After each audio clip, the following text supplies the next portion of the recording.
Hello friends, welcome back at movies explained bye Rohan. दोस्तों, आज मैं 2022 में रिलीज हुई एक कमाल की साइकोलॉजिकल हॉरर थ्रिलर को एक्सप्लेन करूंगा जिसका नाम है गुड बॉय। इस फिल्म को डायरेक्ट किया है विल्जर ब्रीस ने और इसका IMDb स्कोर है 5.7 आउट ऑफ 10। दोस्तों, इस फिल्म का कॉन्सेप्ट काफी यूनिक होने के साथ साथ काफी थ्रिलिंग है, तो मुझे उम्मीद है कि आपको इस फिल्म का एक्सप्लेनेशन काफी पसंद आएगा। एक्सप्लेनेशन शुरू करने से पहले मैं बता दूं कि 80% व्यूअर्स मेरी वीडियोस को कंटिन्यूसली देखते तो हैं पर मेरे चैनल को सब्सक्राइब नहीं करते। तो मेरी आपसे रिक्वेस्ट है कि अगर आपको मेरा कंटेंट पसंद आ रहा हो तो मेरे चैनल को सब्सक्राइब करके मुझे सपोर्ट करें। तो अब विदाउट वेस्टिंग टाइम पढ़ते हैं मूवी एक्सप्लेनेशन की तरफ। फिल्म की शुरुआत में हमें क्रिश्चियन नाम के आदमी को देख पाते हैं जिस बड़े आलीशान मैंशन में रहता था। क्रिश्चियन के बारे में हमें पता चलता है कि उसके पेरेंट्स काफी समय पहले ही मर चुके हैं और अपने पीछे उसके लिए ढेर सारी प्रॉपर्टी छोड़ गए हैं, जिससे क्रिश्चियन को कोई भी काम नहीं करना पड़ता है। बस कुछ करना था तो इस लेविश लाइफस्टाइल को एंजॉय। पर हमें कुछ ही देर में पता चलता है कि क्रिश्चियन कम्प्लीटली अकेला नहीं है, उसके साथ उसका पेट डॉग भी इसी घर में रहता है। पर यही सबसे अनबिलीवेबल चीज थी, क्योंकि क्रिश्चियन का डॉग फ्रैंक एक्चुअल में कोई डॉग नहीं था, बल्कि वो तो डॉग की कॉस्ट्यूम पहने एक इंसान था। पर क्रिश्चियन उसे बिल्कुल ही एक डॉग की तरह ट्रीट कर रहा था, जैसे उसे time to time as a dog feed करना, उसे क्लीन करना, उसके साथ खेलना और कभी कभी तो उसे कॉस्ट्यूम उतरवा कर नहलाना। और सरप्राइजिंगली फ्रैंक भी उसे एज अ ओनर ट्रीट कर रहा था, जिससे क्रिश्चियन की हर बात मानना और उसके साथ हर समय एक डॉग की तरह रहना। और तो फ्रैंक एक भी पल को ना तो कुछ बोलता था और ना ही वो कॉस्ट्यूम अपने मन से उतारता था। अब इस मोमेंट पर ये डिसाइड करना मुश्किल था कि प्रॉब्लम कहाँ थी। पॉसिबली या तो क्रिश्चियन मेंटली इल था या फिर फ्रैंक के साथ ही कोई प्रॉब्लम थी। खैर, इसका जवाब तो हमें यहाँ नहीं मिलता, पर हम क्रिश्चियन को उसकी पर्सनल लाइफ में ग्रो करता देख पाते हैं। क्रिश्चियन के पास सब कुछ था सिवाय एक पार्टनर के, और ये कमी भी आज पूरी होने वाली थी। ऑनलाइन डेटिंग के जमाने में क्रिश्चियन भी हाथ आजमाता है और उसे टिंडर पे एक मैच मिल जाता है। ये लड़की 23 साल की सिग्नेट थी जिसे क्रिश्चियन पसंद आ गया था, और पहले दिन की बातों में दोनों एक दूसरे से डेट पर मिलने के लिए राजी होते हैं। अब अगले ही दिन दोनों डेट पर मिलते हैं। दोनों की पर्सनैलिटी से समझ आ रहा था कि दोनों एक दूसरे के बिल्कुल अपोजिट थे। जहाँ सिग्नेट काफी सोशल थी, वहीं क्रिश्चियन बिल्कुल ही एंटी सोशल, पर फिर भी दोनों ही एक दूसरे को काफी पसंद आते हैं। काफी देर की बातों के बाद क्रिश्चियन सिग्नेट को उसके घर चलने के लिए इनवाइट करता है और सिग्नेट भी बिना देरी किए मान जाती है। अब कुछ देर में हम सिग्नेट को क्रिश्चियन के घर में देखते हैं। इस घर को देखकर सिग्नेट शॉक ही हो गई थी, क्योंकि उसे तो पता ही नहीं था कि क्रिश्चियन के पास इतना सारा पैसा है। वो उससे पूछती है कि क्या वो इस घर में अकेला रहता है। इस पर क्रिश्चियन बताता है कि वो यहाँ अपने डॉग फ्रैंक के साथ रहता है। सिग्नेट फ्रैंक की ब्रीड पूछती है, पर क्रिश्चियन इस सवाल को इग्नोर करके बात घुमा देता है, क्योंकि फ्रैंक जिस टाइप का डॉग था उसे एक्सप्लेन कर पाना सच में ही काफी मुश्किल था। पर ज्यादा देर तक सिग्नेट इस सच से दूर नहीं रह पाती। अगले ही दिन आँख खुलने पर सिग्नेट को फ्रैंक दिखता है और एक इंसान को डॉग की कॉस्ट्यूम में देख वो सच में ही काफी शॉक हो जाती है। वो क्रिश्चियन से फ्रैंक के बारे में पूछती है, पर क्रिश्चियन बड़े ही कैजुअली फ्रैंक को अपना पेट डॉग बताता है। पर ये जवाब सुनकर सिग्नेट एक भी पल वहां नहीं रुकती, क्योंकि इस पागलपन को देख कोई भी उस जगह नहीं रुक सकता था। क्रिश्चियन उसे रोकने की काफी कोशिश करता है, पर सिग्नेट नहीं रुकती। लेकिन सिग्नेट अपने घर से काफी दूर थी और ऐसी हालत में वो घर भी नहीं लौट सकती थी, इसीलिए ना चाहते हुए भी उसे क्रिश्चियन से लिफ्ट मांगनी पड़ती है। क्रिश्चियन बिना किसी ऑब्जेक्शन के सिग्नेट को उसके घर ड्रॉप कर देता है, पर सिग्नेट उसकी किसी भी सवाल का जवाब दिए बिना ही घर के अंदर आ जाती है। घर पहुंचते ही वो सारी बातें अपने फ्रेंड को बताती है, पर जैसे ही उसकी फ्रेंड क्रिश्चियन की पिक्चर देखती है तब जाकर वो सिग्नेट को क्रिश्चियन के बारे में बताती है। एक्चुअली क्रिश्चियन एक बहुत बड़े मिलियनेयर का बेटा था और उसके पेरेंट्स की डेथ के बाद क्रिश्चियन भी एक मिलियनेयर था। वो सिग्नेट को उसके पेरेंट्स की वीडियो दिखाती है जिसमें वो एक पपी प्ले नाम के गेम को खेल रहे थे, जिसमें एक इंसान एज अ डॉग एक्ट कर रहा था और दूसरा एज अ ओनर। एक्चुअली इस वीडियो के थ्रू वो सिग्नेट को समझाना चाह रही थी कि उनकी फैमिली में इसे एज अ गेम प्ले किया जाता है, जो उनके लिए बिल्कुल ही नॉर्मल है और उन्हें इस बारे में टेंशन लेने की कोई जरूरत नहीं है। और वैसे भी क्रिश्चियन एक मिलियनेयर है और सिग्नेट को उसे डेट करने का मौका नहीं छोड़ना चाहिए।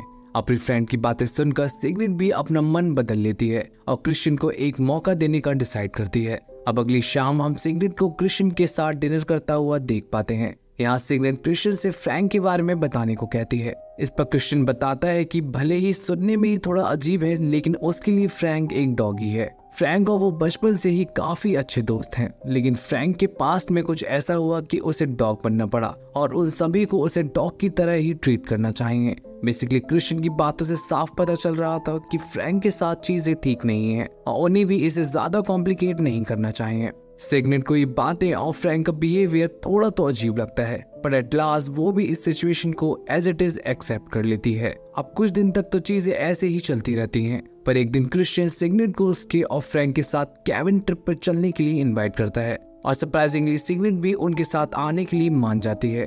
पर उनके रिलेशनशिप को अभी कुछ ही दिन हुए थे। ऐसे में सिगनेट का अकेले क्रिश्चियन के साथ ट्रिप पर जाना काफी रिस्की हो सकता था और ये बात उसकी दोस्त अच्छे से समझ पा रही थी, तो वो सिगनेट को वार्न भी करती है। पर सिगनेट जल्दबाजी में चीजों को क्लियरली नहीं देख पा रही थी और यही उसकी लाइफ की सबसे बड़ी गलती साबित होने वाली थी। हम क्रिश्चियन सिगनेट और फ्रैंक को रिमोट एरिया में बने क्रिश्चियन के घर में आते हुए देखते हैं। यहाँ पहुंचते ही उनका वेकेशन शुरू हो जाता है, पर क्रिश्चियन इस वेकेशन को उनके लिए स्पेशल बनाना चाहता था, इसीलिए वो अपना और सिगनेट का फोन एक बॉक्स में बंद करके घर के किसी कोने में रख देता है ताकि अब से वो दोनों एक दूसरे के साथ ज्यादा टाइम स्पेंड कर पाए। अब रात में हम सिगनेट और फ्रैंक को एक साथ खेलते हुए देखते हैं और अब सिगनेट भी फ्रैंक को एज अ डॉग ही ट्रीट कर रही थी। इसके बाद सिगनेट क्रिश्चियन के साथ भी टाइम स्पेंड करती है और उसके बाद क्रिश्चियन वाइन लेने के लिए अंदर चला जाता है। और यहाँ इस कहानी में एक डार्क ट्विस्ट आता है। अचानक से फ्रैंक अपना मास्क हटाकर सिगनेट से कहता है कि उन दोनों को यहाँ से जल्द निकलना होगा, वरना क्रिश्चियन उन दोनों को मार डालेगा क्योंकि वो एक साइकोपैथ है। ये सुनते ही सिगनेट एक पल को पूरी तरीके से फ्रीज हो जाती है, पर फ्रैंक उसको कुछ एक्सप्लेन कर पाता उससे पहले ही वहाँ क्रिश्चियन आ जाता है और फ्रैंक वापस से डॉग की तरह एक्ट करने लगता है। पर अब धीरे धीरे सिगनेट को भी सब कुछ क्लियर होने लगा था। वो समझ चुकी थी कि वो एक साइकोपैथ के साथ फंस चुकी है जिसने एक जिंदा इंसान को एज अ जानवर बनने पर मजबूर कर रखा है और अब तक उसने उसे जो भी स्टोरी सुनाई है वो सब झूठ है। प्रॉब्लम फ्रैंक में नहीं बल्कि क्रिश्चियन में है। और दोस्तों ये बात फिल्म की स्टार्टिंग से ही हमें क्लियरली दिखाई गई थी, जब हम फ्रैंक को स्लेव की तरह क्रिश्चियन की बात मानते हुए देख पा रहे थे और स्टार्टिंग से वही फ्रैंक के डॉग होने पर जोर दे रहा था। इस सब के बाद तो अब सिगनेट भी सब कुछ क्लियरली देख पा रही थी कि वो कितनी बड़ी मुश्किल में पड़ चुकी है और उसे अब हर हालत में अपनी सेफ्टी के लिए इस इंसान से दूर भागना होगा। इसलिए वो सुबह में चुपके से मेन गेट तक पहुंच जाती है, पर वो लॉक था तो वो कीज ढूंढने लगती है। पर अब यहाँ से बचना काफी मुश्किल था क्योंकि इतने में क्रिश्चियन वहां आ जाता है और सिगनेट समझ जाती है कि उसने सारे प्रिकॉशन पहले ही ले रखे हैं। लेकिन सिगनेट एक और ट्राई लेती है। वो अपनी मॉम की बीमारी का बहाना बनाकर अपना फोन वापस मांगती है, पर क्रिश्चियन भी काफी स्मार्ट था।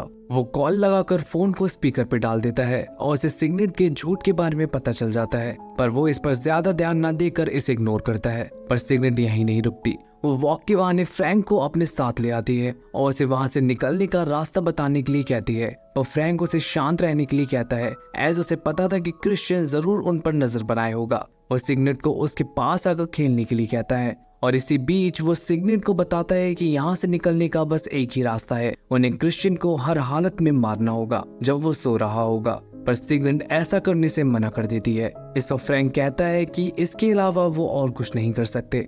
इधर घर वापस आते ही सिगनेट फ्रैंक के आइडिया के बारे में सोचती है और फाइनली क्रिश्चियन को मारने का डिसाइड करती है और एक नाइफ को पिलो के नीचे छुपा देती है। पर इतने में क्रिश्चियन बेडशीट बदलने के लिए वहां आ जाता है, लेकिन सिगनेट जैसे तैसे उसे वहां से भेज देती है। पर अब तक क्रिश्चियन के बिहेवियर से हम समझ सकते थे कि उसे सब कुछ पता लग चुका है, जो अगले ही पल सच साबित हो जाता है जब सिगनेट अगली सुबह उस नाइफ को ढूंढती है, पर वो नाइफ कहीं नहीं मिलता। इतने में क्रिश्चियन उठ खड़ा होता है और उसे नीचे आने के लिए कहता है और उसे वो उसकी और फ्रैंक के प्लान की रिकॉर्डिंग सुनाता है। ये सुनते ही सिगनेट बहुत डर जाती है क्योंकि अब क्रिश्चियन को सब कुछ पता लग चुका था और उसका डर अगले ही सीन में और बढ़ जाता है जब वो फ्रैंक को बहुत ही बुरी हालत में केज में बंद पाती है। क्रिश्चियन ने फ्रैंक को उसके खिलाफ जाने की सजा दे दी थी और अब अगला नंबर सिगनेट का था।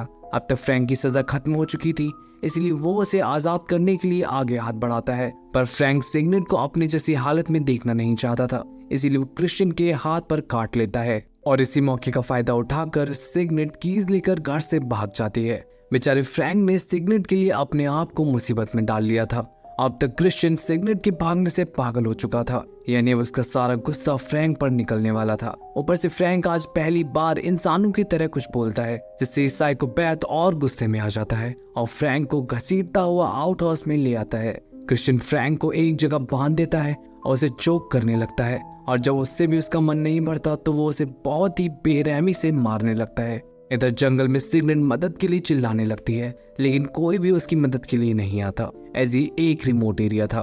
तो सिगनेट सबसे पहले अपने आप को शांत करती है और फ्रैंक को क्रिश्चियन के हाथों बचाने के लिए वापस घर की तरफ निकल पड़ती है। और वहां पहुंचकर वो फ्रैंक को बहुत ही बुरी हालत में पाती है, पर वो क्रिश्चियन को जख्मी कर फ्रैंक को लेकर भागने की कोशिश करती है, पर फ्रैंक अपने पैरों पर खड़ा ही नहीं हो पा रहा था। यानी जरूर क्रिश्चियन ने फ्रैंक को प्रॉपर डॉग बनाने के लिए उसके पैरों के साथ कुछ किया था, पर अब ये सब उन दोनों पर ही भारी पड़ने वाला था।